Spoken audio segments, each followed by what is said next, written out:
Oi, gente, vim aqui me pronunciar sobre esse assunto que tá rolando na internet, todo mundo me marcando. Eu vim falar sobre o meu lado da história.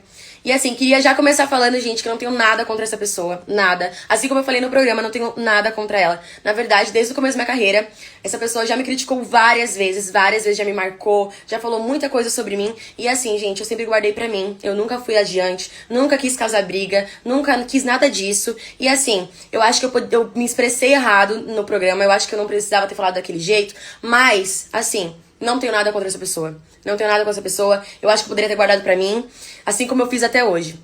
E assim, tem uma senhora aí falando sobre mim também. Eu entendo que ela defendeu a pessoa, eu entendo tudo isso. Só que assim, ela me chamou de apagada, falou que eu quero ganhar hype em cima dos outros. Gente, de verdade, graças a Deus, eu tenho meus fãs que me ajudam muito na minha carreira. Eu tô aí, ó, com a agenda cheia de shows. Eu estouro 3 músicas por ano, graças a Deus, graças aos meus fãs. Eu não preciso disso.